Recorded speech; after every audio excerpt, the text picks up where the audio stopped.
This podcast is a proud member of Pod Nation Media Network.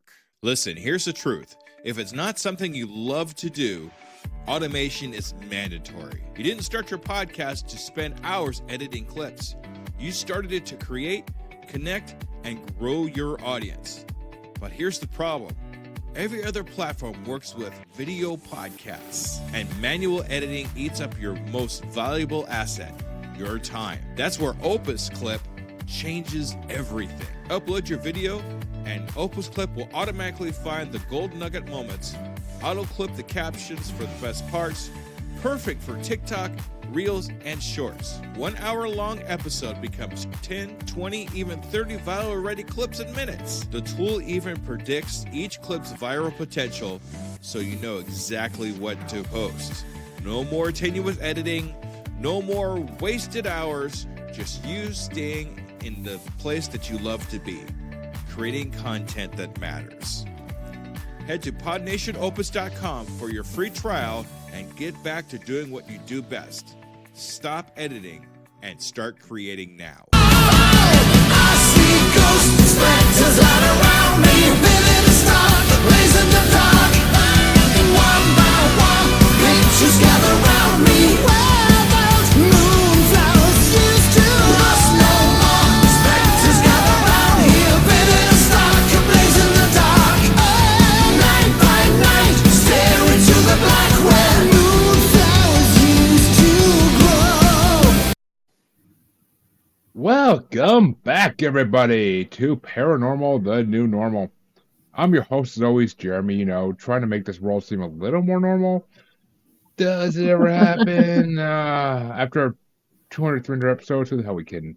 But, we keep striving towards normalcy, and it ain't gonna happen tonight, but we'll see. My guest tonight to try to help me on this quest, as always, and you may say, holy shit, that's a lot of people on your screen, Jeremy. Fuck me, I know. But, yeah, I have a whole group on my screen tonight, folks, and we're going to have fun with this because we've never had this many people on the show at once, and, well, besides brackets, but that's a different story. So, let's introduce some folks, and let's get started because this is going to be a fun interview. My main guest tonight is Michelle Pellin of Shown, Spirit Healers of New England. What does that mean? What do they do? Well, calm the hell down. We'll find out in a minute. Jesus. But, Michelle, welcome. Thank you for coming on. And thank you. Feel free to welcome all your compatriots here. To welcome them? Well, introduce us. I guess I should say introduce. Oh, okay, sure. So, Paul Rice is the founder of Shown, and he's our, fearless leader. He doesn't like to be called leader. He's rather be a facilitator, but he has taught us so much. He's amazing. So he's here. We have Priscilla Lords. She is a wonderful ghost worker, healer, energy worker, psychic. She is very talented. We have Sharon McKernan, who is an energy healer, ghost worker, reflexologist. And we have Rosalind Carrier-Brault, who is, now I can say medium, psychic, a pet intuitive, and also a ghost worker. So we're excited to be here. Whoa, folks, I don't know what the hell to say besides, shit, they're going to know what I'm thinking before I even say it. But, no, we don't tap into other people's energy without their permission.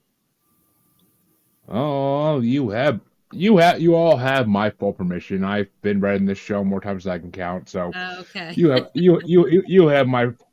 If you're vampires, I'd say come on in. So hopefully none of you are vampires, but hopefully. No, we don't identify that way. No. Damn. Here I am, always hoping to become a vampire, and it just never happens.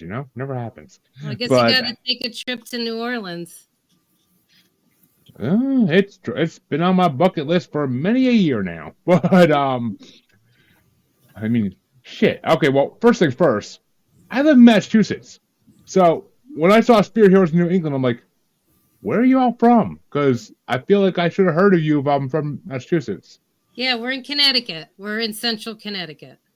Oh, that's But why we've I'm been not to Massachusetts a few Yeah. times. We have. I am freaking sure. Massachusetts is a very haunted state, including the possessed house I live in. I don't like the word haunted for my own house. I prefer possessed. But Okay. yeah. If y'all want to see if you can pick up something through here, why you can, be my guest. But I've had other psychics confirm it, and I know my house is possessed. So I've been told a male, a female, and 2 dogs. So if you can find different information, please let me know. But other than that, well, I start off all these interviews by saying, what brought you down this road into the paranormal? And I guess, Michelle, we'll start with you since you are the guest I originally talked to. And we'll let everybody share their little tale here. Sure. My tale started way back when I was a kid. I was into ghosts. I was into poltergeists. I was into Ouija boards, tarot cards, all that stuff. And then I had a family and went to school, and not necessarily in that order, but all that stuff died for a while. And then it resurged back in 2018. And so I met Paul Rice, and he was teaching a class, and I was very excited by that because I didn't think there was such a thing as ghost work. I never heard of that before. Everybody's heard of ghost hunters, I'm sure. We don't identify that way. Hunters are people that like to antagonize ghosts and spirits, and we are not out to do that. We are out to move them to the light, and that's our job, to help people that are living in the house or living in the office or living in the space to feel more calm and relaxed, and to help the spirits move forward. So I took his class and been a part of the team ever since. We do lots and lots of crazy things, and it's it's fun, and it's satisfying, and yeah, so that's where my adventure began. A path not far off my own. I respect it. I really do. Yeah. But out of curiosity, what got you back into it? Just hearing about it. I mean, I had gotten to a holistic healing center to put my office in, and I met Rosalind first, and then Rosalind said, "Oh, I know this man. You're going to love him. I want to introduce you." And so that's how I met Paul. And Paul had a class. I think it was a 6-month commitment, and we did it together, and it was amazing. It was really fun. So now we're part of this team where people will reach out to us, sometimes on the website, sometimes by word of mouth, and we'll say, "Hey, I got something going on in my house," or "I got something going on in my office. Can you help me out?" And we don't make a profit off of that. We only ask for donations for gas money, and that's it. We're not here to profit off of people on that. We want the spirits to be taken care of and the people to be taken care of. Respect that immensely. And I mean, yeah, I've had paranormal investigators from my house a couple years ago as well, and they didn't ask for a dime, which is, I respect that, the hell out of that. They were local ones from Massachusetts somewhere. I don't remember their names or their organization. I'd have to dig through my email to find that. But actually, they were another acronym for something. It's been a long time. It's been a long time. But see, podcasts got me back into it. Paranormal podcasts got me back into paranormal, and that's why I started this show. But well, we'll let Big Papa Paul, the facilitator, tell us next. What got you into the paranormal? What made you want to start all this? I started as a palm reader as a teenager, and I realized I was better than I should be, until I realized I was tapping into their energy. I was feeling them, which was helping me, guiding me to read them. So I continued that, became a paramedic. I could feel what was going on with the patients, massage therapist, more feeling, doing all sorts of energy work. And then the opportunity came up to do some ghost work. So I started that. that group ended, and I was kind of lonely. So I thought, I'm going to have to teach people to be psychic, because the ghost hunters just upset the ghosts. Only the real workers were the psychics that were helping them on. So it's a combination of teaching everyone how to be a psychic and doing ghost work. And my intention is to be replaceable, so that these people in front of me will be taking over and doing their stuff and leading and all that stuff. That's it. Well, I mean, it's a life. That's one life purpose. That's a hell of a life purpose right there. And I gotta ask, where is that accent from? I'm Welsh. Well, okay. I'm like, it's not Irish, it's not Scottish, but it sounds somewhat similar. But I'm like, it's somewhere over there. I know it is. All right. Oh, freaking love that accent. That reminds me of almost reminds me of the Swede from Hell's on Wheels. Hell on Wheels. So that's what it got me going as the whole time. But respectable. Damn, this is one hell of a group, folks. But Rosalind, what got you into the paranormal, my dear? Hello. Well, I'm similar to Michelle. As a child, there was always this huge sense of the world. Very aware of what was going on. I am a very empathic person, but life experiences kind of put everything on pause. I remember when I became a foster child, my foster grandmother walked into the house, looked at my father, and said, "She's got the gift." And I was 13 years old, and I don't know what she was talking about, but yet it was the energy for the psychic and the occult was something I was always curious about. I can read palms, but not like Paul. Paul's the master. But then, she guided me so I would stay in the white light. And everything kind of went on pause until I came to the Red Barn, where I met Michelle and Sharon and Paul, and later Priscilla. That I was 2018. I finally was in a place in my life where I was retired from the real work world, and I could open up with the feeling of safety the gifts that I was born to use in this world to be of service. And what manifested was and is animal communications, mediumship, ghost work. The list could go on, hands-on healing. And I just, I thrive at my highest and best good when I'm able to be of service to people, to allow them to heal or solve problems in their own energy fields. Ooh, animal communicator, folks. AKA, as you all know, one of my favorite topics on this show, pet psychics. I've had a few of those, and they are my favorite people in the world. They are just the most entertaining and most personable people I ever met in my life. And the fact that they talk to animals all day, just the Dr. Doolittle's little world. I freaking love it. But it brings my heart. It brings my heart joy. I wish I could talk to my dog, because he's a freaking idiot. But well, Sharon, I mean, I'm seeing synchronization here. I'm just saying 2018 seems to be a big number in this conversation, but we'll see what happens here. Sharon, what got you into the paranormal? I, like Michelle, was fascinated with the paranormal world and witchcraft and all of that from childhood, and found the holistic community around 2019, and took classes there in Reiki and mediumship. I met Paul and Priscilla.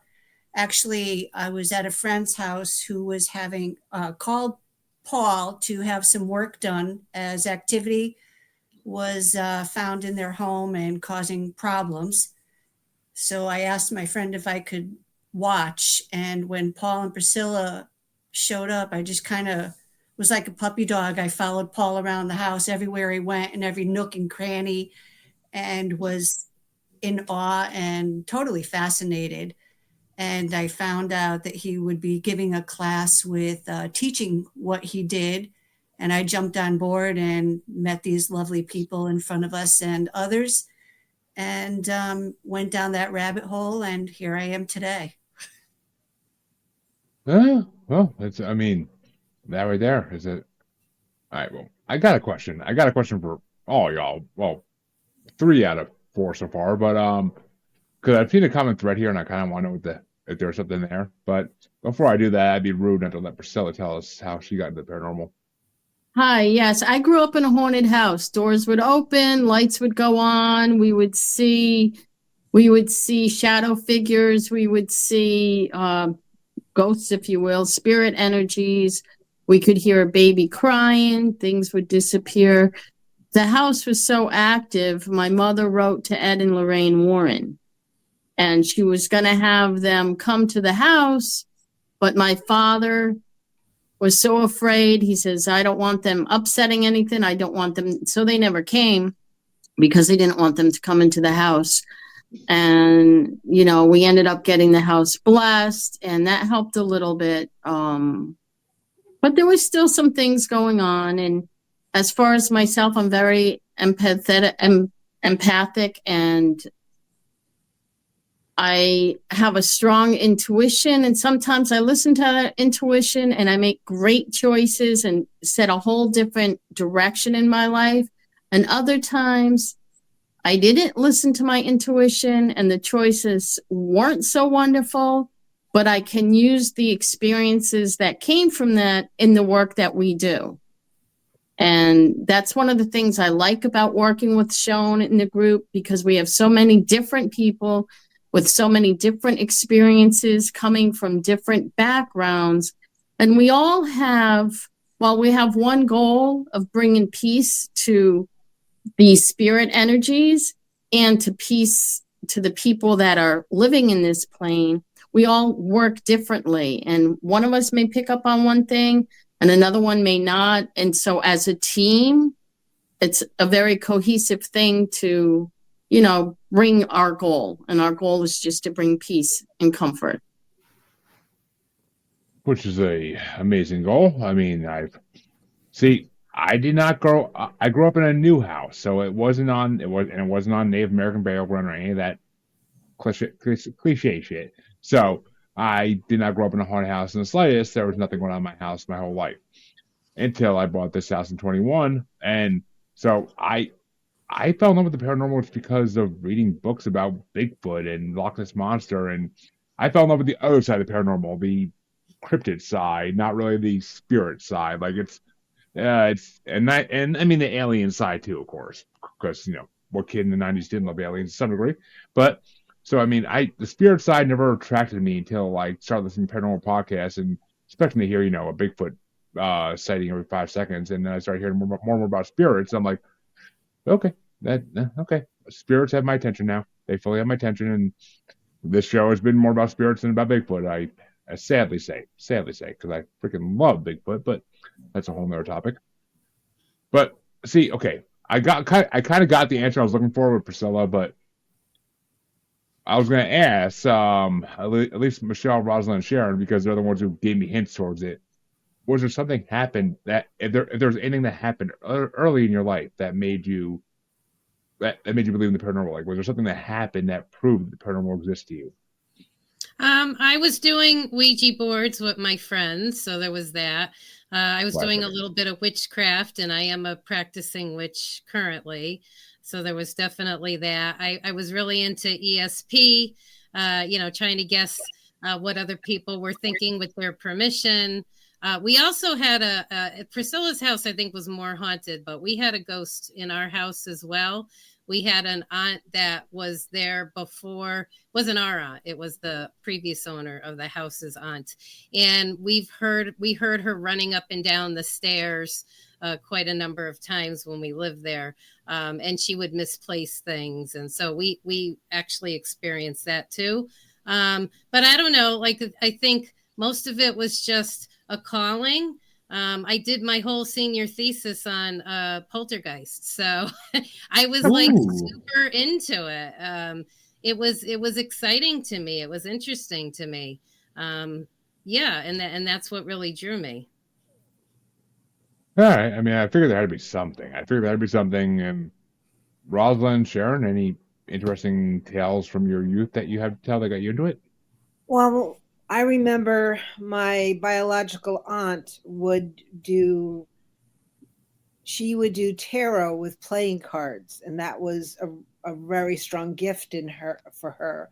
And I didn't really start to be interested in tarot, but I remember going to the library when I moved to Glastonbury, Connecticut, and I went through the paranormal book section reading about ghosts and palmistry and witches, and I could do the Ouija board by myself. And then the book The Exorcist came out. I threw it away, and I'm not into Ouija boards at all. But there was always this extra sense. Here in Connecticut, I have a pet care business called Intuitive Pet Care. And I use the word intuitive because there was always, like Priscilla said, you have this sense of what is the right thing to do. And when you don't honor that, the bad thing that comes next, you go, oh, darn. So I've grown up to be a person who goes, oh, I got to call this person and on the phone or visit this person. And they'll say, I was just thinking about you. So it's so ingrained in me to be an empathic person that I can't remember a time when I wasn't. And it was, like I said, when I finally had the opportunity in 2018 to move into doing it on purpose, is when everything started to settle in and become more accessible to me. Which, I mean, makes sense. Yeah. The universe, fate, God, whatever you want to call it, when you align with your purpose, it kind of all falls into place like a puzzle. Mhm. So it's pretty amazing. Still waiting for that to happen to me. Just saying, still waiting. Just whatever's up there, please. Sooner than later, please. But Sharon, I had a sense with you, especially. So I want to hear this. Yeah, I was just always drawn to it. People in my household played around with the Ouija board. So yes, I did experience things and knew it was real. The connection with spirit, I was always drawn to it. Then life happens. You get married, have kids. You have to go to the real world and work. And when I was able to retire from corporate and stay in touch with what truly touched my soul was this work, and just grew with it. And I've learned that I am a medium. I do have these abilities where you follow your intuition and it guides you correctly. And like Priscilla said, when you don't, just things go wrong. Yeah, I guess that's it. You're just drawn to it. You're pulled into it. It's, magnetizing. See, that's the amazing thing is I've been told I'm an empath by so many psychics, and I'm just like, I have yet to unlock that ability. Apparently, it's still behind lock and key because it's not coming through. I might have to, because I mean, my wife can see the spirits in our house from time to time, but I can't. I can sense them somewhat once in a while, but it's never definite. It's just, oh, this room got a little colder. Oh, there's a feeling up my spine right now. Like, that's all it is. So I mean, Paul will often remind us that his strongest gift is not clairvoyance. He senses them. So just because you can't see them in your mind's eye doesn't mean that you can't be a good ghost worker. I believe it. Trust me. I've talked to enough people in this world. A lot of it is through a lot of it is through what you sense and what you feel. That you walk in your room and what's different. Where do you feel stuff in your body? And I mean, that's how what when I had the paranormal investigators in the house, one of them actually spoke to me, and it was the most. I have a picture of it somewhere, of which I swear to God, one of them is between my arm and my stomach at that point. I have pictures to prove it that I can see. Some people can see it, some people can't. I don't know, but I mean, one of them spoke to me and said thank you, and it literally was the most eerie thing in my freaking life. But so, and okay, this next question is not. We ain't going in order. Whoever wants to jump on this, jump on it. But this is I haven't had paranormal investigators on in a long time. So the question I always have to ask them is, and usually I save it for the end, but I'm too excited to do that. So, what would you say is the most terrifying moment you've had in an investigation? That's tough. Can I don't think I've ever been terrified. I have. You were totally upset. I don't know about terrified, but the internal feeling was kind of terrified. There was a fatal accident outside my apartment building on a Thursday, and I had to help. It took me about 24 hours to help that spirit move on, and it took a lot of energy. And when you do energy work, you have to give your time to rebuild and, ground yourself again to gain the energy you spent. And we had some work. I'm sure you've heard of the Bridgewater Triangle and Freetown Forest. My wife is from the South Shore, so yes, I have. She lives Okay, so we went a couple of days after that fatal accident. We went to the Freetown Forest. And there were 5 of us that day, and we were all drawn to this one area. And it was in the picnic area, but it was like there was a circle of trees, and it was shrubbery, and it was October, November, so it was all dead shrubbery. And usually when I pick up I sense a spirit or an energy, I usually sense the victim. This time, I sensed the perpetrator, and it was overwhelming, and I was nauseous, and I could feel this man's excitement and his disgust with himself and all these as he was attacking this woman and hurting this woman and doing these horrible things to this woman. I could feel that. And it took the whole team to help me recoup from that. Michelle moved the spirit on afterwards because the perpetrator, he didn't die right away. He died afterwards, like suicide, but he never paid for his crimes. And that was what I was picking up, this mixture of excitement and exhilaration and guilt and fear and all of this stuff as he was committing this crime, but he also held on to the guilt because he never paid for it.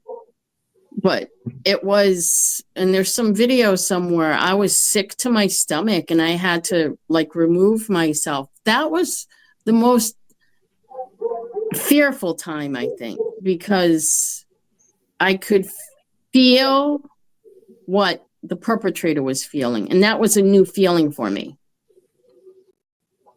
I'd imagine to be in a criminal's mind is nobody should be in that position because that's horrible. It was, and I think a lot of it had to do was that, I had the experience 2 days before, so my defense system was a little bit weakened. I mean, to be in a criminal's mind is a crazy place to be. So that's definitely, that would take a lot of anybody, I think, honestly. And so what brought you guys down there? Was it just a feeling, or did somebody ask you to come down there, or just kind of confused about that point? Well, I think when we have a lull in people calling us to make sure our senses and our gifts are being utilized and explored and expanded, we look for different areas that have a history to see what we can find, if we can pick up on anything. And that's how we ended up in the area. Okay, I was thinking South Shore from Connecticut, it's quite a drive. So I mean, that's to just go out there on a feeling would be a lot. I would.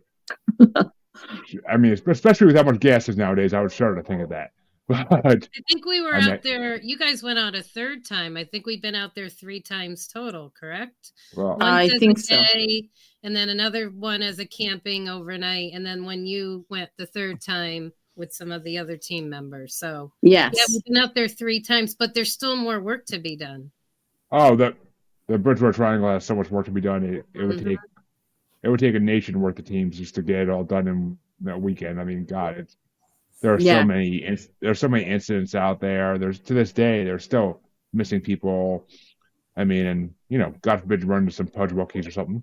But because I'll tell you, I went down there every other weekend for 3 or 4 years when I was dating my now wife, and Mhm. I was always on the lookout for things when we went hiking in the woods. Always on the lookout for pudge wookies, Bigfoot, Yes. anything down there, because down there is just a giant snakes. Because down there's just a landfill of different cryptids. It's one of my favorite topics. The second time we went to the Hockomock Swamp, it was Paul, another member, Marion, and I, and both Mary and I didn't want to leave the swamp. We wanted to stay. And it was just I don't know, something was, we just didn't want to leave. So I can understand why people might disappear there. I mean, well, supposedly the island in the middle of it is the most haunted part. Supposedly that's the part. That's where the Native American chief lost his life, and that's where he cursed the land. So, which I mean, at one point, my now wife wanted to kayak or canoe out there with the kids, and I'm like, no, let's not bring the kids out there. I don't need them being sacrifices for something I don't know about yet. I mean, maybe someday the two of us. Maybe. I don't know if I want to go there. That's a very, very dark place. I've heard too many tales of people disappearing there, not coming back, to want to go there personally without protection. I would want a group of people with me while I was like, go out there. Mhm. But it's a dark place. I mean, I've heard a lot, and I've looked a lot into the history of that area just because of being down there and knowing that land very well. And it's a dark place. It really is. I mean, But Priscilla's right, because there was an area that we, the 4 of us, had checked out when we were there that was lovely. That's where you found the feather, Priscilla. Remember that? Like, we had that beautiful moment of, wow, like spirit is so present here. So there's pockets, right? There's pockets of confusion, pockets of challenge, and there's also pockets of beauty down there, or up there, I guess. I'm in Connecticut. Yeah, the feather, you're talking about the one at Anawan Rock? Yes. Yes. I know that Anawan Rock. I know that name. I don't know why, but I do. It's a beautiful, beautiful. I mean, with the energy there, all of us were like, we don't want to leave here. We want to stay. Right. I mean, that's in Rehoboth. Oh, okay, maybe that's why. I mean, the South Shore has a certain draw to it. Like, I used to always feel a certain regret when I was leaving every Sunday. Like, I would, as soon as I got out of the area, I'd be like, why do I have to leave? And I'm like, oh yeah, work, duh. But it's, I don't know, it had certain pull on people. It really does. And people who live down there don't leave. They usually live down there until they die. Like, they don't go to Florida for the winter. They are dealing with the snow and whatnot. And it's just like, why? Like, I don't understand the pull. I really don't. I mean, my wife actually lived in a town called Hanson, and the woods behind her house were extremely haunted. The house she lived in, bought by her grandfather, was a Native American burial ground, they found out. So, wow. Yeah, I got some stories about that house. She doesn't let me talk about them on the show, but I have some stories about that house. And my first and only UFO sighting I can openly say was a sighting was on the back porch of that house. So it's that area is any paranormal investigator's dream.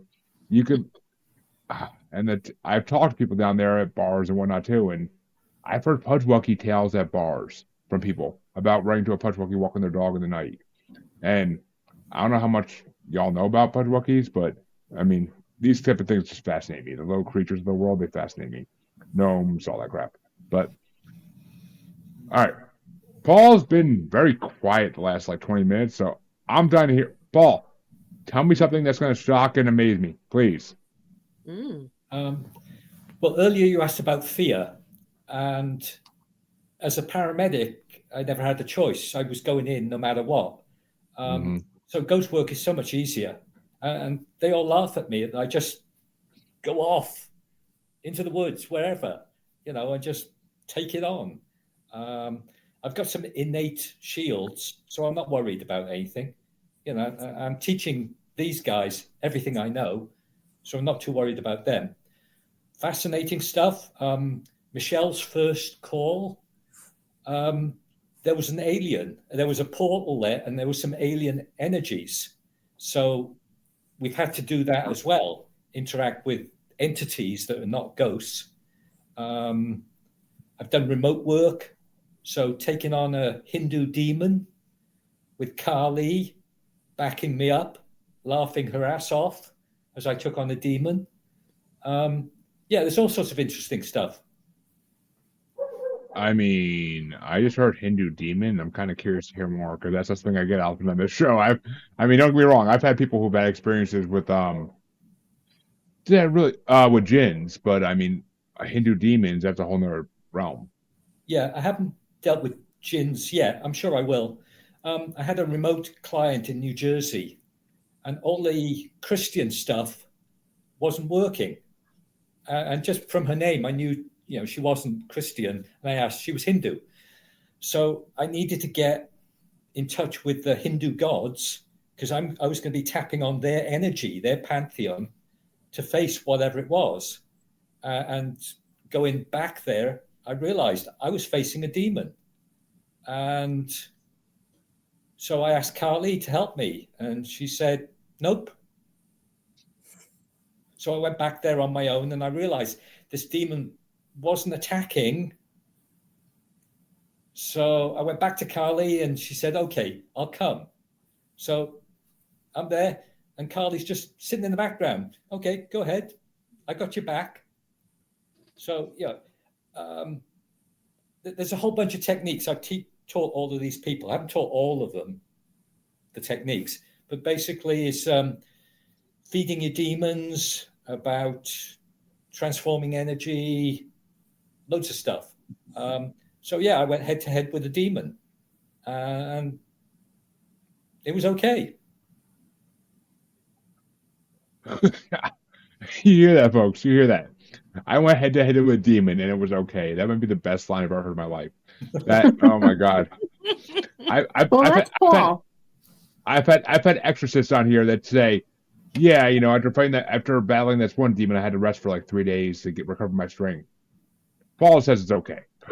I think it's all how you look at it, though, too, right? Like if you go into it with, oh my God, it's the end of the world and I'm never going to fix this and I'm so scared out of my wit, versus, yeah, I'm just going to go in and do the best job I can and not worry about it, right? Like Paul's great in like saying, we're just going to get the job done no matter how many times it takes. We're not going to maybe return several times, although he has done that with local folks, but we are going to do it remotely until the job is done. And if you go in with the attitude of, like you can't do that. You have to go in with, okay, these are spirits that are troubled and we're going to take care of it. We're in charge. I mean, part of me wants to ask Paul if his last name is Winchester, but I'm a big fan of that show. Yeah, me too. I actually do a segment. Every Sunday. We do it every Sunday live. It releases on Wednesdays for the show. We just started it called Paranormal Prime Time, where we're reviewing Supernatural 2 episodes at a time. Oh, nice. And we're breaking. And we did a paranormal. Me and my co-host did a paranormal podcast before that called Global Strangeness. So we've been we talked about a lot of these things already. So we're kind of like jumping back to talking about certain things when they come up. It was just a way for the two of us to work together again, basically. He had the idea, and I was like, dude, I freaking love Supernatural. I haven't seen it in years since I watched it the first time all the way through. So I'm like, I will gladly rewatch 2 episodes a week. That's nothing. I'm like, it's hard enough to not watch more than that a week. But right. So one of the earliest jobs, this is an example of how Paul doesn't let fear take over, is I was at a site where this was one of my earliest clairvoyant visions. I kept seeing this character that looked like Mike Myers. Now, did I really think Mike Myers was incarnating in somebody's shed in their backyard? No. But often in mediumship, they'll show you something else to get you there to say the thing. And so I kept saying, I really see like this Mike Myers character. And yeah, it was intimidating. I wasn't like terrified. I would never use that word. But I was confused and maybe a little fearful. And Paul, out of the blue, goes, call in his mother. I said, what? Say what? Call in his mother? It never occurred to me that I could do that. And so that's what I did. I called in his mother, and the mother helped talk to the spirit, and they had a conversation, and they moved on. Problem solved. Well, I mean, sometimes all you need is your mom, but yeah, we've done that with animals too. Speaking of Rosalind's talent, we've also called in somebody's dog to help because people love their animals, right? And they feel safe with their animals. Exactly. I mean, animals are, I've learned so much more about what animals are capable of, and what it made me give me a whole new respect for my dogs. I mean, they're both dumb, but I connected with them in ways I never could before since I talked to pet psychics, because they started telling me, like, supposedly my male dog that we're currently in the process of surrendering because he's just too much to handle with a newborn. But I've been told before he was supposed to help me find proof of Bigfoot. Did I ever actually take him to the woods to do such thing? No, because letting him loose in the woods to me would be a freaking headache. He likes to run off 5 miles away from you and not come back. So, yeah, I'm not trying to chase after a dog 5 miles in the woods. I'm a fat guy. So, no. No. But, all right, so I got to ask. I mean, being in Connecticut and New England and all, have you actually, well, two-tier question here. Do you guys actually believe that demons exist? And B, have you ever come across anything that proves they do? So you're talking about Christian demons, and well, demons in any sense of the word, really. I mean, I don't hold much regard in any religion, but okay. Demons actually means spirit. Go ahead, Paul. Yeah, if you understand the Hindu religion, a god and a demon, there's so many of them, and they can interchange. So it's not the point of destroying them, but of getting them to turn themselves around to, rise up and, to go into one of the higher locus. So it's not so much of an enemy and an attack. It's how can I make this one a friend? And that's what I want the group to do, is to talk with the entities and have a conversation. And then through that, we can get to some agreement. Yeah, I agree with that. I think a lot of times our work involves listening to the spirit or the energy, feeling them to find out what's holding them back and where their issues are in order for us to help them move on. And I think just like people in this existence, in this realm, you have people that are the lower version of themselves. They haven't quite taken the steps to become the higher, the better energy of themselves. And sometimes it takes multiple existences, multiple experiences to bring somebody to the place where they can learn and accept, learn from mistakes, or learn from what's not healthy, what's not love, and bring them up that ladder to be a higher self. And a lot of that is just listening and communicating. If I can interrupt, maybe if I translate your question about demons and devils, is more a question, is there a hell? So there was this pastor I met, and she'd heard about me, And I said, hey, how would you like to go up to heaven? So she said, sure. So I ascended with her, but we went to a place that was so chilly and gray. I thought, I know this is heaven, but it's really kind of not friendly. And some entity came straight up to me and said, you shouldn't be there, and pushed me down. But she stood there and continued to have a conversation. So what I understood from that was there's no hell, but if you screw up in this lifetime, you're going to go up to heaven, but now you're going to have to work through those issues. And when you come down, you're supervised. And she had a position of responsibility. So she was being supervised strongly. So I haven't found hell. Well, I mean, that wasn't my question, but that's actually, I'm happy you said it. I really am. That's interesting. Very interesting. I mean, I personally don't believe in heaven or hell. I mean, I believe in different dimensions, 100%. I believe that what we always believed was heaven or hell is just different dimensions that we go to. And, well, Priscilla, what you were kind of touching at was reincarnation. And that is one of my favorite topics in the show because I'm a huge believer in reincarnation. I really am. And yeah, we don't learn the lessons every life that we should. That's why we need to reincarnate. But do you believe there's an end goal for reincarnation? Do you believe there's like a place we go? If you want to call it a heaven, call it a heaven. But do you believe there's a dimension we're supposed to go to once we learn all the lessons we should learn? I think we're all connected to a higher consciousness, a higher sense of ourself. And until we get to that point, we choose when and where we come back if we haven't learned the lesson. And I don't think when we come back, we'll remember the life before us or why we're coming back and experiencing this existence now, but it most likely has something connected to our previous existence and something else we have to learn to bring us forward. All right. So you're in the we choose camp. Because I've heard both sides where we get to choose and we don't get to choose. I've heard both. I am, and I struggle with that because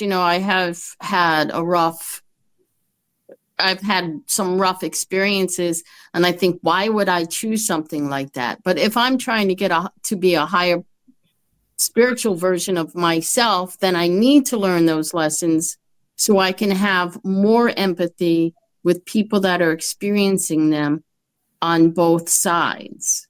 I mean, I'm fascinated with the criminal mind. Why do people do the things they do when they seem so horrific? How can they break that barrier between what is considered good and bad, right and wrong? And I think as spiritual beings, not just in this realm, everything is added to that lesson. I'd like to add on to what Priscilla said, because my belief is that when we're on the other side, before we're born, we kind of know what we're getting into. We choose our parents, we choose the people that will be our siblings, and then we get born. And depending on when we wake up into our beingness, in my situation, I think I chose a difficult beginning to my life to accelerate my spiritual growth. And that when I could make that connection between I chose this path, then I was able to let go of the anger or the resentment I could have towards offenders and be able to move into the more sweetness part of life, the purpose that life has to offer you. And I just want to touch base on something that Paul teaches us, is that the most powerful weapon we have is love. Because when you fill yourself up with love, you're going to be protected 100%. And he made it so simple. And then he's taught us techniques that allow us to be able to feel safe with what we're doing and stay in a place of love. Which makes sense. And Paul, did you do something to add? Because I thought I heard you start to talk earlier before people jumped up on you. Yeah, so much to say. There's 26 topics in my ghost class. Number 2 is protection. And so I teach them how to create shields, and then I challenge them to attack me, and I'm only going to have one shield. And I don't tell them what it is. And I want them to see what happens with their energetic attacks. And every time it fails. So then I tell them, the only shield I'm using is love. Insert Beatles song here. But yes. But I mean, yeah, it's true. I mean, love can get you through anything. I mean, whether it be spiritual or real life, love can get you through anything. You have the worst day of your life, you lose your job, your car breaks down, you go home to your partner and you feel their love, and it's going to make it all better. So, I mean, it makes sense. It really does make sense. And not to bring it back to supernatural, but that's part of the reason why the Winchesters always had such luck, is because they had each other's love. And that's what protected them. Yeah, But- and I think this team also, we're not the Winchesters, but we have each other's backs. We And that's definitely what makes do. it special. Yeah. Yeah, I mean, I'd say you're close. I mean, Men of Letters. If you want to steal that name, be my guest. But I mean, it is what it is. I mean, it's just at the end of the day, you got to have people watching out for you. I mean, I never have met a solo paranormal investigator who only goes out by themselves, and there's reasons for that, Oh, yeah. because they would not be successful for long. They wouldn't be. Right. Eventually, something's going to overpower you, and there's no one there to have your back. No one there to give you the love to make sure that you're not going to get hurt in that process. Because, yeah, a lot of spirits may be harmless spirits that are just residing somewhere. But, eventually you're going to run into one of those harmful ones that actually wants to hurt people. Well, and imagine if Priscilla was out at the Bridgewater Triangle and she experienced that by herself. Like, that would have been horrific. It would have been. It would have been. I mean, I'm grateful that the team was there and they recognized right away that, I didn't feel attacked. I just felt enveloped of that. Like I was absorbing way too much. The overwhelming aura of the criminal. Yeah, that makes sense. Right. And, maybe that was my purpose. Maybe I was supposed to have all these events happening to bring me there at that time, to have me experience that like a domino effect. So then Michelle could do what she did to actually move him on. Right. And I had felt the victim, which was interesting. Right. Like to feel her terror, and I was chasing her off in the woods. So we were all feeling something very different. And Paul was chasing some trickster energy, if I recall. So we all had different experiences. No, it was Faye.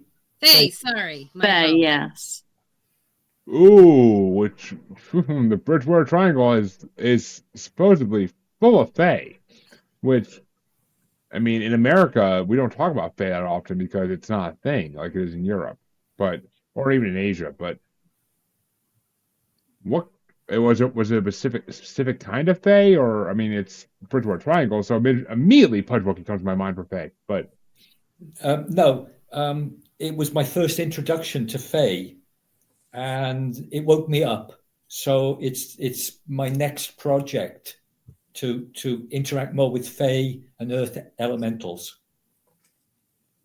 ooh, and see, the best conversation I ever had about elementals was with a British paranormal investigator, and because I mean, elementals are a big thing in the UK. They really are, and it's fascinating because America, when our ancestors moved to America, we kind of, we all heard the tales of Fae for many, many generations, but they became fairy tales. They didn't become things we actually believed existed still.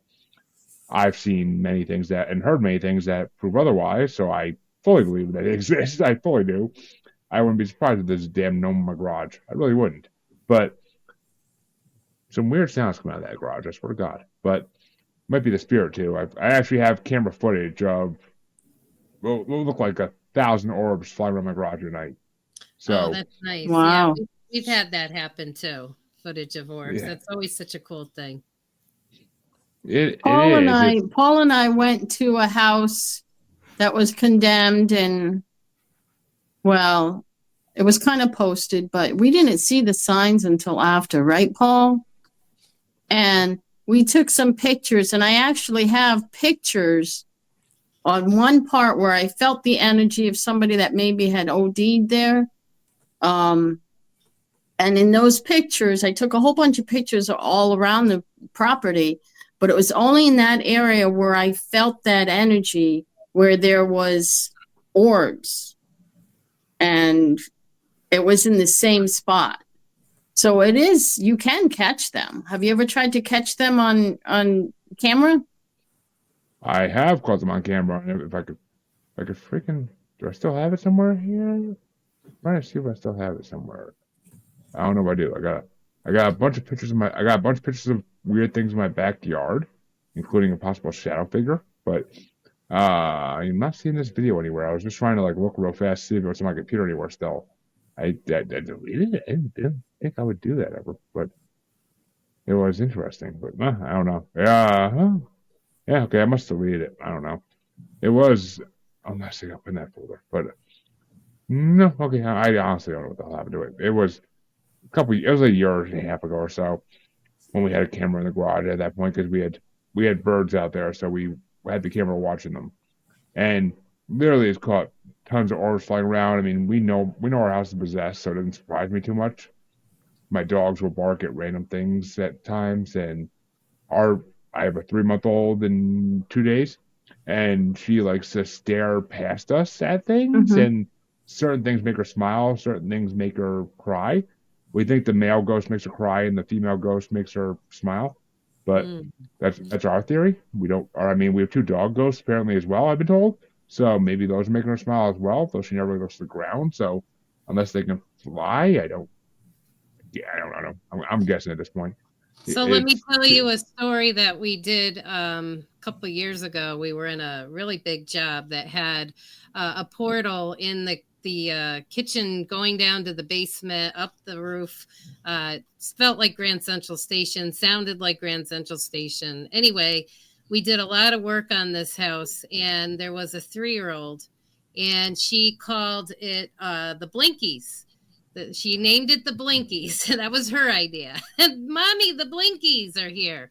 And so when we were done with the job, I said to the mom, I want you to walk her around without us and ask her if she sees any more Blinkies. And it was a large, beautiful house. And she came back and said, Mommy, no more Blinkies. Like, you can't get that kind of validation from anybody but a 3-year-old. No, because everybody else, any adult would lie or try to make themselves seem tough, or I don't know. Adults have their own logical reasoning for doing things that doesn't make sense. And one of the first, you're an animal lover. One of the first places that Paul and I went to when I first started working with Paul, the dogs wouldn't go in the living room area or upstairs. And there's a process of timelining, and I did a timeline, and I could see like this river of blood, right? But it didn't scare me. And afterwards, when we were discussing the work we did with the family, an adult son said, well, this property, this house used to be the community's slaughterhouse. Oh. And so that's the river of blood that I seen, and that's why the dogs wouldn't go into that room. And then when we were done, you talk about validation. They let the dogs loose, and the dogs were wagging their tails, going in the rooms, up. Do you remember how happy those dogs were, Paul? Yeah. I take it for granted. Yeah. I mean, it's I They were believe it, going in all the rooms they wouldn't go into before. which makes sense. I mean, my dogs, we tried at one point because my dogs live in the basement for the most part. We tried putting them into the garage when we first got the female, and by herself, she howled and barked like something was attacking her. And we went out there and opened her crate, and she ran to the house faster than I've ever seen her move in her life. She's a big girl. She's a mastiff. Mhm. She's pretty damn big. Even at that point, when she was a puppy, she was pretty damn big. And I have never seen her run faster in her life to this day. She ran the house like something like, and I used to podcast in my garage too. Like last winter, spring, I used to podcast in my garage, and my table was by the garage door, but I literally was looking into the back of my garage in this kind of add-on area for a long time, and you get the weirdest sensation that something back there is watching you, and Yep. it doesn't go away. It doesn't go away. People in my house, I swear they seen like eyes glowing back there. Well, maybe you need a Schoen visit. Yeah, he's in I was- Massachusetts. Let's go. I actually was going to suggest that off camera, but I mean, yes, once winter passes, I totally am down for that. I don't want to make y'all travel in this freaking weather we're having tonight and for who knows how long at this point. But I mean, we're supposed to get 18 inches tonight, I think. So Wow. Not us. yeah, We're getting I'm up in the small amounts. I'm up in the mountains. So Okay. up in actually, I live in Gardner. I don't know if you ever heard of the S.K. Pierce Mansion, but No. if you did have to come for a show and visit, it's a famous haunted mansion in Gardner that you could check out as well. How far are Sounds you good. from Hartford? No idea. We are about an hour north of Belchertown area. Okay. Of where? Right, how far are you from Springfield? About an hour-ish north. Okay, so you're a couple Okay. hours from us. That's not bad. Yeah, I mean we're basically up the mountain from Springfield and Belchertown. Okay. Yeah. Yeah, we could I come. mean, because you go down to Belchertown, then you go east to Springfield, so it's not that Okay. bad. But because I'm from New York, so I used to drive past Springfield and Belchertown every time I came up here when I was a kid. So Yeah. Great. it's one of those things. But well, I do want to thank you folks for coming on. Honestly, we might have to do a part 2 because I'm sure you guys have plenty more to talk about that you've seen and experienced, and I love hearing it. Like I think this is the least I've talked in one of my episodes in probably 100 episodes, so I love it. But yeah, it's been really fun. I enjoyed the hell out of having you guys on, and actually, Michelle, remind me to talk to you because I do have an idea for something else as well that you guys may have fun with. But Sure. Yeah. we'll talk. We'll talk about that. That's Absolutely. my specials I do. But tell the folks at home, whoever wants to take it, where they can find Schoen. If you're in the New England area, folks, and you need some help, who are you going to call? Where can they find you guys if they want to reach out for help? So we have a Facebook page, Spirit Healers of New England. We also have an Instagram, which is not as popular, but we'd like it to be popular. So please like it. We also have a website, ghostsbegone.com is another way. Or you could go to my website, which is Spiritual Therapy with Michelle with 2 L's.com. And that has the link to all the Schoen information pages, etc. Plus a lot more that I do. I also wrote a book. So you've had a spiritual awakening. Now what? That's my little plug. But anything Schoen related is on my website also. Well, I thank you all for coming on. It's been a pleasure meeting all of you and a pleasure talking to all of you. And we definitely will do this again because this has been a fun conversation. Literally have 64 people watching on Twitter right now. So Wow. we kept them interested apparently enough to stick around. Hey, all 64 of you, if you want to come back later, we're doing a Valentine's Day special on my music show. Feel free to check it out. But other than that, come back next time, folks. I have, I think, 2 interviews tomorrow. God help me. But I have 2 interviews tomorrow, one early, one later in the day. But come check them out. if you don't know where to find me by now, you ain't doing your damn job. Spirits ain't guiding you. What the freak? But for all the watchers, it's on the bottom of the screen. Just look and read. For all the listeners, it's in the outro. It's there. I ain't saying it again. Come back next time, folks. Thank you for having us. Thank you for having Thank us. you so much. My pleasure. Truly my pleasure. Bye. You can find me on Facebook as Jeremy Bryant, or you can find me as Uncensored, Unapologetic, and Untamed UQ Podcast Collective Facebook group. You can find me on Twitter and the Instagram as @JugglerBastard, or should I say X now. And you can find me on TikTok as @JugglerBastard Podcast. You can also find me on YouTube as Paranormal The New Normal. And you can also find me streaming on YouTube as Blind Knowledge Network, because all knowledge is blind until they admit Bigfoot exists. Are you tired of the coffee crash? Still jittery an hour after your morning cup of coffee? Listen, I used to drink 5, 6, 7 cups a day to just keep going. The anxiety, the stomach pains, the afternoon crash, it was brutal. Then I discovered Rise Coffee, and everything changed. Rise has less than half the caffeine as regular coffee, but here's the magic.